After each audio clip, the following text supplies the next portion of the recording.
Everyone, मैं हूँ राघव वर्मा और मैं आज आपको क्वेश्चन आंसर करवाऊंगी क्लास 8 बिहार बोर्ड हिस्ट्री के 8 चैप्टर जातीय व्यवस्था की चुनौतियों का। ठीक है, और यहाँ पे फर्स्ट क्वेश्चन है कि फूले के द्वारा किस संगठन की स्थापना की गई थी। तो ज्योतिबा फूले के द्वारा सत्य शोधक समाज की स्थापना की गई थी। फिर है कि गैर बराबरी विरोधी आंदोलन को केरल में किसके द्वारा प्रारंभ किया गया था।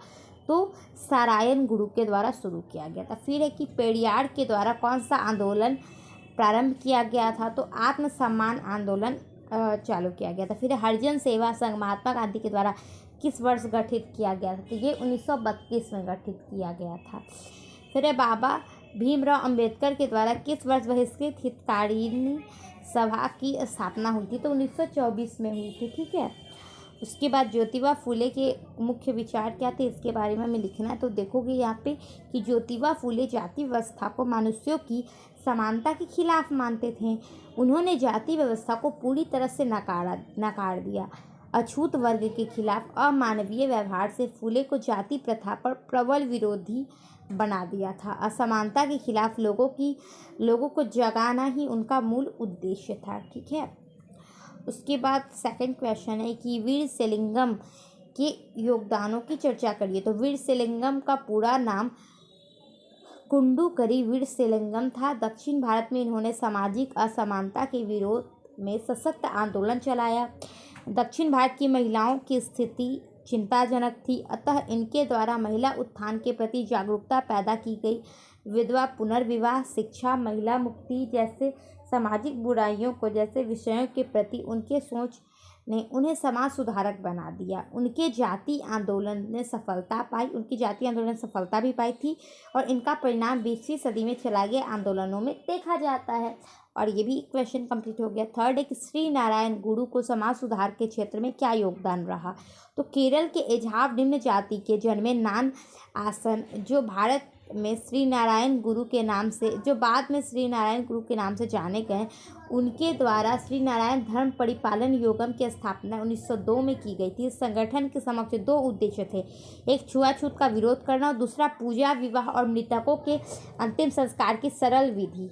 ठीक है, इन पंथों की स्थापना चूंकि उन लोगों ने की जो स्वयं निम्न जाति से थे और उनके बीच ही काम करते थे, अतः उन्होंने निम्न जातियों के बीच प्रचलित आदत और तौर तरीकों को बदलने का प्रयास किया और मुख्य और उच्च वर्ण के तौर तरीकों को अपनाने का प्रयास किया ताकि निम्न जाति का स्वाभिमान पैदा किया जा सके। ठीक है, फिर फोर्थ क्वेश्चन है कि महात्मा गांधी के द्वारा छुआछूत निवारण में क्या उपाय।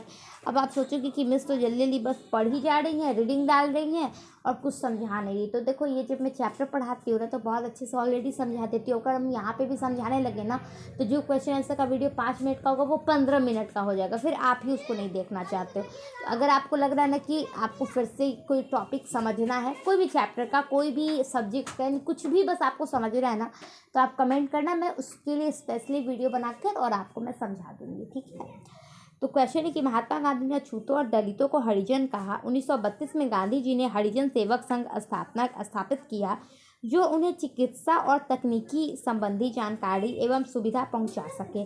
1993 में उन्होंने हरिजन नामक साप्ताहिक पत्रिका निकाली जिसने कई संवेदनशील विषय जैसे हरिजन का मंदिर प्रवेश, जलाशयों का हरिजन के लिए उपलब्ध कराना, शिक्षण संस्थान में प्रवेश आदि का समर्थन किया गया। गांधी जी ने जाति प्रथा के सुधार के प्रयास के साथ छुआछूत के विरोध, महिलाओं की स्थिति में सुधार पर भी काम किया।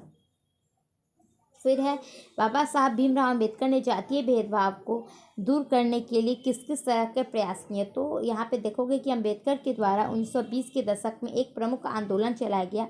इस आंदोलन को संगठित रूप देने के लिए 1924 में बहिष्कृत हितकारी सभा का गठन हुआ। 1927 के अंत में सम्मेलन में अंबेडकर ने जाति भेदभाव और छुआछूत के वैचारिक रूप से न्याय संगत बनाने के लिए अपना पक्ष रखा ताकि अछूतों के प्रति अपनाई गई भेदभाव की नीति समाप्त की जा सके। ठीक है, और ये जो चैप्टर था वो शायद लास्ट ही क्वेश्चन था हमारा। तो यहाँ पे चैप्टर कंप्लीट हो जाता है। Bye bye, take care.